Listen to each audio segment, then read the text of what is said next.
কবিতা কয়া যায়। আমার কবিতা হইল, আমার কবিতা ওই দেখা যায় তাল গাছ হবে না, আমার কবিতা হবে ওই দেখা যায় কবরস্থান, ওই আমাদের ঘর, ওইখানেতে থাকতে হবে সারা জীবন ভর। ওই দেখা যায় কবরস্থান, ওই আমাদের ঘর, ওইখানেতে থাকতে হবে সারা জীবন ভর। ও কবর তুই চাস কি? টাকা পয়সা নেসনি, সুদ ঘুষ কাসনি বলে না, টাকা পয়সা নেই না, সুদ ঘুষ খাই না, মুমিন বান্দা পাই না। একজন যদি পাই এমনি জান্নাতের বাগান হয়ে যায়।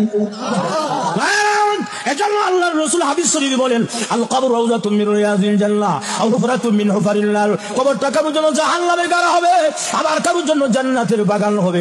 আল্লাহর রাসূল বলেন, ঈমান আমল যদি খারাপ হয়, বেনামাজি হয়, তাহলে কবরের মধ্যে বিষাক্ত সাপ দেওয়া হবে 99টা, এক এক ধরনের শাস্তি আরম্ভ হয়ে যাবে।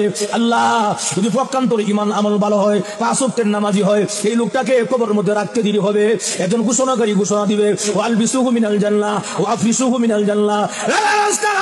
আমার বান্দাকে জান্নাতি পোশাকটা পরাইয়া দে, আমার বান্দাকে জান্নাতি বিছানা বিছাইয়া দে, এবং কবর থেকে একটা ছিদ্র কইরা দে, জানালা কইরা দে জান্নাত বরাবর, যেন আমার বান্দা কবরে ঘুমায়া ঘুমায়া জান্নাতের আরামায়েশ ভোগ করতে পারে।